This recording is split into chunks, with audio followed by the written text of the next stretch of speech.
Olá pessoal, tudo bem? Sejam bem-vindos. Bom, dando continuidade aí naquelas análises e entendimento, das topologias do Boost Bridgeless que a gente comentou em outra oportunidade, hoje eu queria comentar sobre as outras topologias do Boost Bridgeless. A gente falou aí sobre a correção ativa do fator de potência.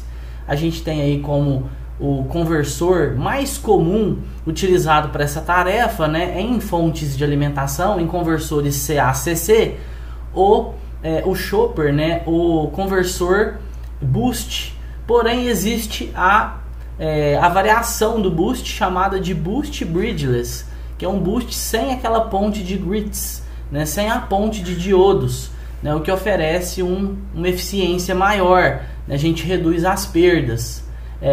Então, a gente comentou sobre o Boost Dual, o também Dual Boost Bridgeless, que é a topologia mais comum, a topologia convencional aí do Boost Bridgeless.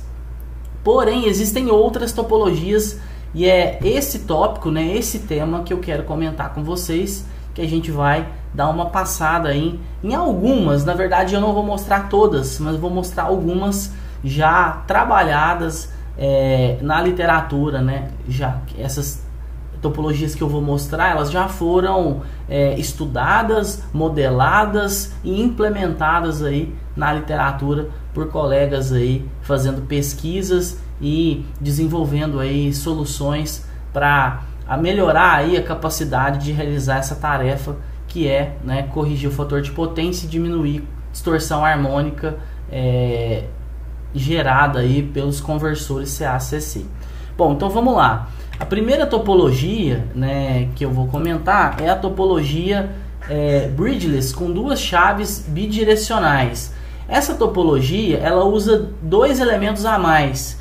Então, lá na topologia clássica, nós tínhamos duas chaves e dois diodos rápidos.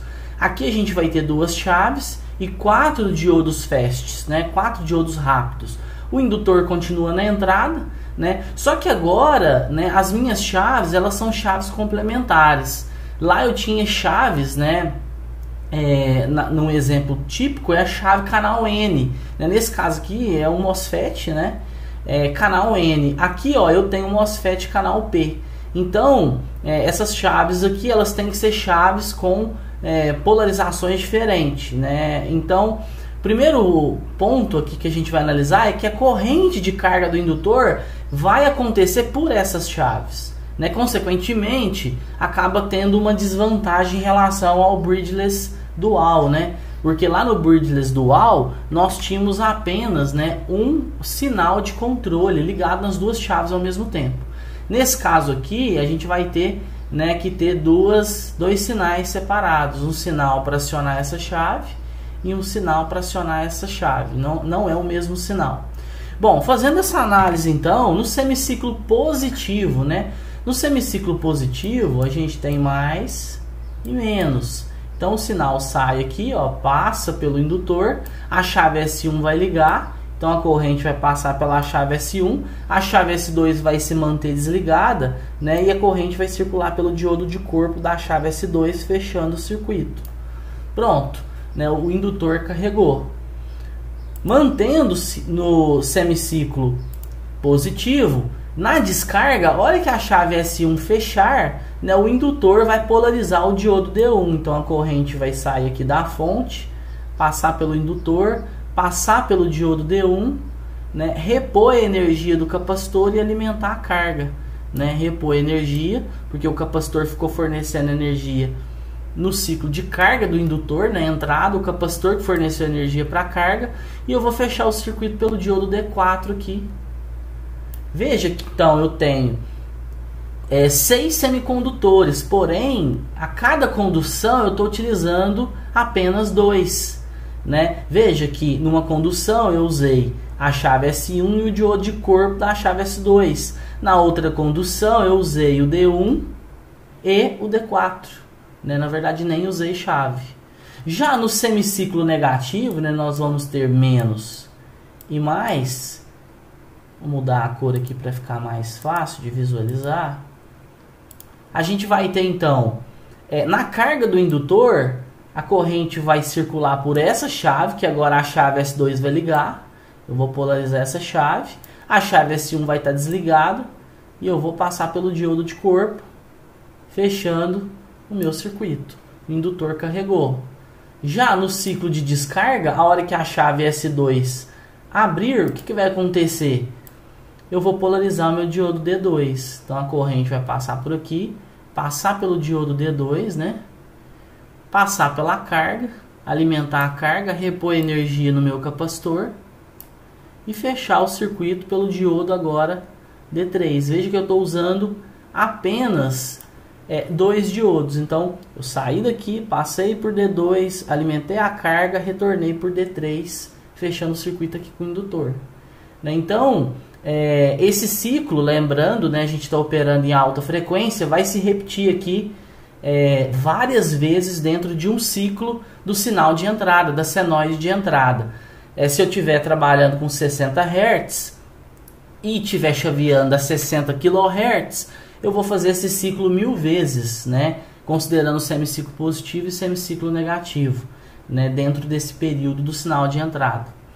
Vantagens aqui, né, está relacionado ao ruído de modo comum em relação ao bridgeless tradicional. Se a gente observar aqui, ainda a gente não tem, né, os mesmos pontos. Se a gente avaliar aqui o ponto comum da entrada com o ponto comum da saída, a gente tem aqui um diodo D4, ó, entre eles.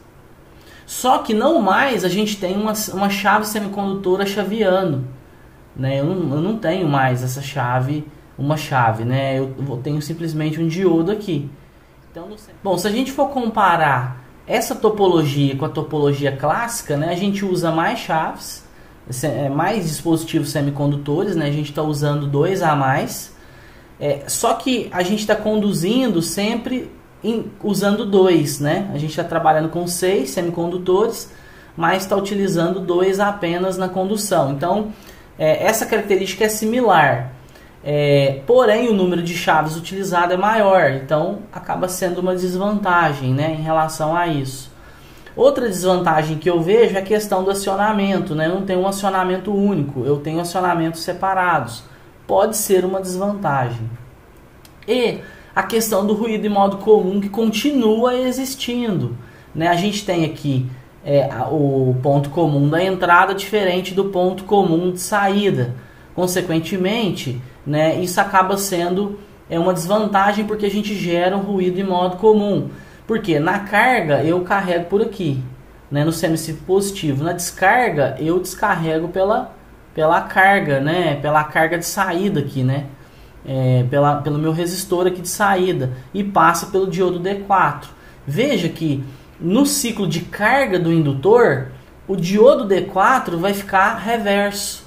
Então eu vou ter uma diferença de potencial entre esse ponto e esse ponto, né? Então, no semiciclo positivo, na carga do indutor, eu tenho uma diferença de potencial. No semiciclo negativo, no semiciclo positivo, na descarga do indutor, veja que agora o diodo D4 vai estar conduzindo. Então esse ponto vai ser o mesmo ponto desse. Nessa situação a gente não tem problema, né? A gente tem o mesmo ponto.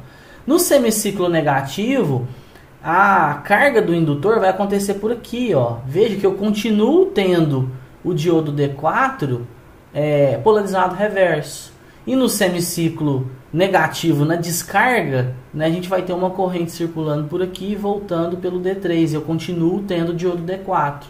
Então, na verdade, o que vai acontecer aqui é que a gente vai ter uma diferença de potencial nessas 3 situações, das 4 existentes, em que o diodo D4 vai fazer com que a diferença de potencial desse ponto não seja a mesma desse ponto. Então vai haver um ruído em modo comum. O que normalmente é feito é a instalação de filtros na entrada, para minimizar esse efeito do ruído em modo comum. Mas em linhas gerais, esse conversor ele é bem semelhante, ele é bem similar ao boost, né, bridgeless do tipo dual. Outra configuração do boost bridgeless é essa configuração usando 6 chaves, né? 6 elementos semicondutores, na verdade. duas chaves, né, 2 transistores e 4 diodos, sendo 2 diodos rápidos, 2 diodos fast, e esses 2 diodos aqui, ó, ligados, conectados à entrada, diodos lentos. Nessa configuração é chamada de two boost, né? Aqui a gente tem 2 indutores, lembrando que esse artifício dos 2 indutores pode ser utilizado na topologia clássica, né? Em outras topologias do boost bridgeless. Bom, a ideia aqui é a gente usar um indutor num semiciclo e o outro indutor no outro semiciclo. Nesse caso, a gente tem uma subutilização do material magnético, o que causa uma desvantagem, né? A gente tem 2 indutores, porém a gente vai estar utilizando sempre um. Nesse caso, se a gente for fazer a análise, né? No semiciclo positivo, eu tenho a carga do indutor, né, pela chave S1. Então a corrente vai passar pela chave S1 e vai fechar o circuito aqui por D4. Então a carga do indutor, ela passa por S1 e D4. Então tem 2 elementos. No total eu tenho 6, conforme a topologia anterior. Porém eu estou utilizando 2 elementos semicondutores apenas, né? Então mantém aí essa vantagem da topologia bridgeless, né, em relação à topologia boost convencional. Então, fazendo a análise posterior do semiciclo positivo de descarga do indutor, a hora que a chave S1 desligar, eu vou polarizar o diodo D1, a corrente vai passar por D1, vai passar pela carga, vai fornecer energia para a carga, vai repor a energia, né, do capacitor, que o capacitor praticamente fica fornecendo energia, né, durante a carga do indutor na entrada, o capacitor que fornece energia para a saída. E eu fecho o circuito pelo mesmo diodo D4, né? A corrente vai circular por D4 e não pelo diodo de corpo da chave S2. Bom, semiciclo positivo. E no semiciclo negativo, onde eu tenho menos e mais? No semiciclo negativo, na carga do indutor, né, nós teremos na jogada a chave agora S2, ó, a corrente passa por S2 e retorna pelo diodo D3. Esses 2 diodos aqui, eles foram inseridos desta forma justamente para minimizar o efeito, né, do ruído em modo comum de forma chaveado, né, na frequência de chaveamento. Veja que o diodo D4, ele tanto aqui, ó, no caminho roxo quanto no caminho amarelo, ele ficou conduzindo. Então, durante o semiciclo positivo inteiro, o diodo D4 está conduzindo, ele não desliga. E durante o semiciclo negativo inteiro, o diodo D3 ele está conduzindo, ele não desliga. Por isso que esses diodos são diodos lentos, não precisam ser diodos rápidos. Né? Fazendo o último ciclo aqui, ó, que seria o ciclo... no semiciclo negativo, o ciclo de descarga, a hora que a chave S2 abrir, o que vai acontecer? A gente vai polarizar o diodo D2 e o diodo D2 vai fechar o circuito pela carga, repondo a energia do capacitor e fechando novamente para o diodo D3. Então veja que o diodo D3 conduziu no semiciclo negativo na carga e descarga do indutor. E o diodo D4 na carga e descarga do indutor no semiciclo positivo. Certo? Então, dessa forma, a gente tem aqui como vantagem, né, justamente essa característica aqui dos 2 diodos em modo comum. Né? Veja bem, o que vai acontecer aqui? Se a gente observar, né, eu vou vir aqui, ó, vou tirar essas linhas para a gente observar melhor aqui. O que vai acontecer? No semiciclo positivo, eu tenho a chave, deixa eu pegar aqui o laser, eu tenho a condução pela chave S1, então o diodo D4 está conduzindo. Então, ó, o ponto comum da entrada, que é o N, ele é o mesmo ponto comum da saída, que é o T, ó, pelo diodo D4. O D4 vai estar conduzindo. Depois, na descarga do indutor, o indutor vai estar circulando, a corrente do indutor vai estar circulando por D1 pela carga, e retornando por D4 novamente. Então D4 vai estar polarizado diretamente, conduzindo. Consequentemente, esse ponto vai ser o mesmo. Então durante o semiciclo positivo, o D4 está conduzindo. Agora, durante o semiciclo negativo, a corrente vai passar por aqui, né, durante a carga do indutor L2, passar pela chave S2 e voltar por D3. Veja o que está acontecendo. D4 está reverso. Então eu vou ter uma diferença de potencial desse ponto para esse ponto.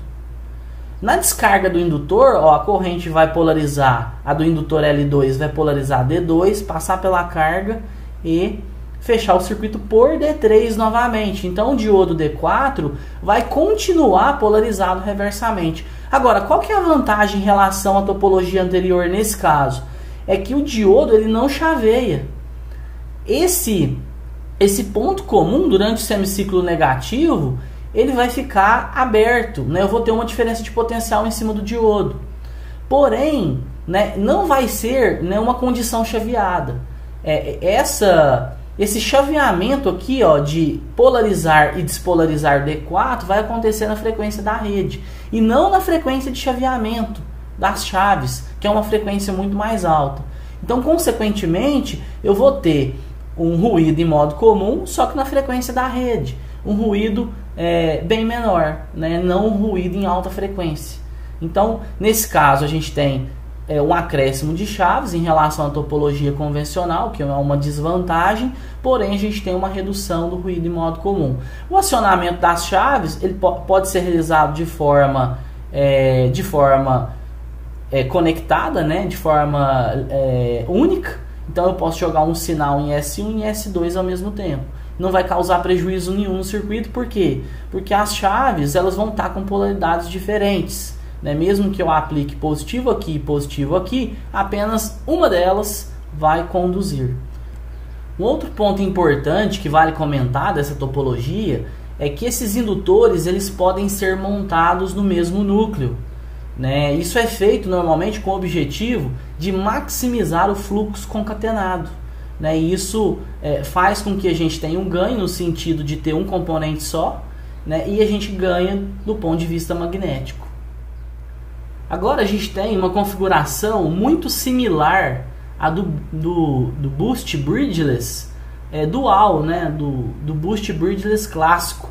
A gente tem 2 diodos e 2 chaves. O número de semicondutores é o mesmo, porém a única coisa que mudou que eu tinha 2 chaves embaixo, né? Uma chave num braço com um diodo e outra chave num braço com outro diodo. Agora eu tenho em um braço as 2 chaves, em outro braço os 2 diodos, o indutor na entrada, né? Então está bem similar aqui. Lembrando que esse indutor ele pode ser dividido, né? Para redução do tamanho dele. Ele pode ser colocado uma parte dele, né, aqui nessa outra linha, né? Com isso a gente reduz o tamanho do indutor, né, e divide aí, né, as dimensões. Bom, fazendo a análise aqui, né, a gente começa a fazer a análise pelo semiciclo positivo. Então vamos considerar aqui, ó, semiciclo positivo, positivo em cima, negativo embaixo. Então a corrente vai sair aqui, ó, passar pelo indutor, né, é o ciclo de carga. E essa chave S1 vai ligar. A chave S1 ligando, a corrente vai passar pela chave S1 e retornar pelo diodo D2. Então o circuito aqui é a indutância, né? O indutor, a chave S1 que vai estar acionada, o diodo D2 fecha o circuito. Depois, na descarga do indutor, né? A hora que essa chave abrir, o que vai acontecer? Eu vou polarizar o diodo de corpo da chave S2. Essa corrente vai circular na carga, vai repor a energia do capacitor, lembrando que o capacitor fornece energia durante a carga do indutor, na entrada é o capacitor que está fornecendo energia para a carga, e fechar o circuito aqui pelo diodo D2, conforme a condição de carga. Então o diodo D2 ele vai estar conduzindo, né? Ele vai estar conduzindo na carga e na descarga. Então nessa situação, esse ponto aqui, ó, que é o ponto N, vai ser o mesmo ponto do ponto T. Isto é, ponto comum da entrada vai ser o mesmo da saída, né, durante todo o semiciclo positivo. Agora, semiciclo negativo, né, eu vou ter negativo aqui e positivo aqui. Aí, no semiciclo negativo, eu vou ligar a chave S2. Então a corrente vai sair aqui, ó, vai subir por D1 e vai passar pela chave S2 que vai estar ligada fechando no indutor. Então o meu ciclo de carga do indutor vai ser pelo diodo D1 e pela chave S2. Olha que a chave S2 desligar, o que vai acontecer? Eu vou conseguir polarizar o meu diodo, basicamente o meu diodo D2. Eu não vou passar por aqui mais, porque essa chave vai desligar, né? Vai ficar despolarizado. Então a corrente vai sair aqui, passar por D1 novamente. Veja que D1 está sendo utilizado na carga e na descarga no semiciclo negativo. Passar pela carga aqui na saída, né? Repor a quantidade de carga aqui do meu capacitor e fechar o circuito pelo diodo de corpo, né? Agora, diodo de corpo S1, né? Da chave S1 fechando pelo indutor. Então veja que no semiciclo negativo, na carga eu passo por D1 e pela chave S2 e fecho com o indutor. Na descarga do indutor do semiciclo negativo, essa chave abre, a corrente passa por aqui, ó, por D1 novamente. Porém, essa chave abriu, o indutor força que essa corrente seja descarregada para a saída, a energia seja transferida para a saída. Então eu reponho a carga do capacitor, alimento a minha carga RL aqui na saída e eu fecho o circuito agora, não mais por D2, que trabalhou no semiciclo positivo, agora é pelo diodo de corpo da chave S1, fechando o circuito pelo indutor. As características desse circuito são bem similares ao do dual, né? A do bridgeless dual. Agora, a grande vantagem aqui, se a gente for fazer uma avaliação, é basicamente a questão do ruído em modo comum. Por quê? Porque nesse caso, né, no semiciclo positivo, eu passo pela chave, passo pelo diodo. Então o diodo D2 está conduzindo. Na descarga do indutor do semiciclo positivo, eu passo por esse diodo de corpo, passo pela carga e retorno pelo diodo D2. Então no semiciclo positivo não há diferença de potencial. Esse ponto é o mesmo desse. Perfeito. Só que no semiciclo negativo, na carga, eu vou passar por aqui, né, fechando o circuito.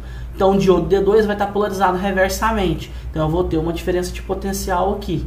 E na descarga do indutor, né, que vai acontecer pela saída e pelo diodo de corpo da chave S1, o diodo D2 continuará polarizado reverso. Em outras palavras, eu não tenho mais aquele chaveamento, né, na frequência de chaveamento aqui entre os pontos N e o ponto T. Agora, esse ponto vai ficar conduzindo e não conduzindo na frequência da rede, conforme a configuração que a gente falou anteriormente. Então, nesse caso, eu tenho ruído em modo comum, porém esse ruído não é na frequência de chaveamento, mas sim na frequência da rede. Né? Por quê? Porque esse diodo vai ficar ligando e desligando na frequência da rede. Certo? Então, basicamente, a principal vantagem dessa configuração. Uma vantagem, né, que a gente pode considerar, uma vantagem significativa em relação ao clássico, é que esses dois diodos aqui, ó, são diodos lentos. Porque se a gente notar, na carga, né, eu vou passar pela chave S1 pelo diodo D2. Na descarga do semiciclo positivo, eu vou passar por esse diodo de corpo, pela carga e pelo diodo D2. Então o D2 está conduzindo nos dois ciclos de carga e descarga do indutor. E o D1, né, no semiciclo negativo, ó, na carga ele vai conduzir e depois na descarga, né, fechando pelo diodo de corpo da chave S1. Então o diodo D1 está conduzindo nos dois ciclos de carga e descarga do semiciclo negativo.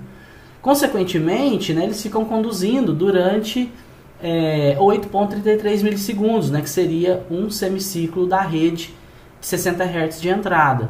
Então acaba sendo uma vantagem desses diodos aí de baixa frequência. Bom, nessa última configuração, né, apresentada aqui, nós temos dois indutores. Um indutor vai trabalhar no semiciclo positivo e outro indutor vai trabalhar no semiciclo negativo. Lembrando que a gente tem a desvantagem da, né, subutilização do material magnético aqui. E lembrando também que os indutores podem ser conectados no mesmo núcleo, né, para utilizar o fluxo concatenado, maximizar, né, o fluxo concatenado. O que acontece? Aqui a gente tem a inserção de mais dois componentes, né? A gente tem o D1 e o D2. Então a gente tem 4 diodos e 2 chaves. Esse D1 D1 e o D3 são diodos lentos. O D2 e o D4 são diodos fasts, né? São diodos rápidos. Bom, como é que vai funcionar aqui a análise desse circuito? Semiciclo positivo, né? Primeiro, semiciclo positivo, eu vou utilizar o indutor L1. Então a corrente vai sair da fonte, né, no ciclo de carga, passar por L1. A chave vai estar ligada, a chave S1. Vou passar pela chave e fechar o circuito por D3. Eu venho e fecho meu circuito por D3. Ciclo de descarga do indutor durante o semiciclo positivo. O semiciclo positivo, então, o ciclo de descarga, essa chave vai abrir.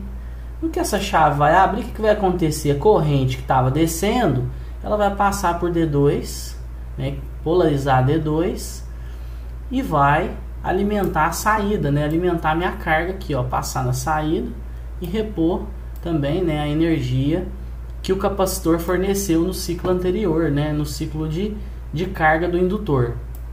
E, consequentemente, eu vou fechar o circuito novamente por D3. Veja, por que o D3 é um diodo lento? Porque tanto na carga do indutor quanto na descarga ele está conduzindo. Então, durante o semiciclo positivo inteiro, o diodo D3 vai estar conduzindo. Agora, no semiciclo negativo, né, eu tenho menos e mais. Nesse caso, o semiciclo negativo, a corrente vai sair aqui, ó, vai passar pelo diodo D1. A chave S2 vai estar ligada no ciclo de carga. Então, a corrente vai circular pela chave e carregar o indutor L2. Nesse caso, a corrente sai aqui do ponto de baixo, né, do terminal de baixo, passa pela chave, carrega L2 e fecha aqui no terminal de cima da fonte. Agora, na descarga do indutor no semiciclo negativo. Bom, a descarga do indutor, vamos pegar uma cor diferente aqui. Então, eu vou vir aqui, ó, a chave agora vai abrir, essa chave S2. O meu diodo D1, veja, ele continua conduzindo. No semiciclo negativo, durante o ciclo de carga e descarga, ele está conduzindo. Então, durante todo o semiciclo negativo, esse indutor vai estar conduzindo, esse diodo vai estar conduzindo. Essa chave vai ter aberta, então o único caminho para a corrente vai ser pela carga, né? Então a corrente circula pela carga, repondo a corrente no capacitor. E o retorno para a fonte vai agora por D4. Ó. Veja que eu retorno por D4, fechando o indutor L2. Veja que o D4, sim, ele vai ficar pulsando, polarizando direto, reverso na frequência de chaveamento. E o diodo D2 no semiciclo positivo vai ficar polarizando direto, reverso na frequência de chaveamento. D4 no semiciclo negativo, D2 no semiciclo positivo. Porém, D1 e D3 vão se manter ligados durante todo o semiciclo. D1 semiciclo negativo e D3 semiciclo positivo. Veja que nessa configuração, além do acréscimo das chaves, né, mesmo que a gente teve o acréscimo, tanto nessa configuração quanto nas outras que a gente viu aqui, né, de bridgeless, a gente sempre tem 2 semicondutores conduzindo por instante de tempo. Então a gente não tem 3 semicondutores como acontece lá no boost convencional, certo? Então a vantagem desse circuito aqui é que a gente consegue minimizar aí o ruído em modo comum. Por quê? Porque esse diodo D3, ó, durante o semiciclo positivo, as linhas amarelas e roxa, né, é o semiciclo carga e descarga do semiciclo positivo. Ele vai estar conduzindo. Então esse ponto aqui, ó, vai ser o mesmo ponto da saída. O ponto comum da entrada vai ser o mesmo ponto comum da saída. E no semiciclo negativo, o D3 vai estar reverso. Porque a corrente vai estar circulando pela chave, fechando o circuito, ou pelo diodo D4. Então, há uma diferença de potencial aqui. Então, da mesma forma que as duas configurações anteriores, esse diodo vai pulsar na frequência da rede e não na frequência de chaveamento, reduzindo o impacto, né, do ruído em modo comum. Então essa é uma vantagem significativa. O acionamento das chaves é individualizado, né? Então eu tenho que acionar uma chave no momento e outra chave no outro momento, né? Então o acionamento delas deve ser individualizado. Ok? Bom, espero que essas informações tenham sido úteis aí e possa lhe ajudar aí nos estudos dos circuitos de correção ativa de fator de potência, né, utilizando aí conversores DC-DC.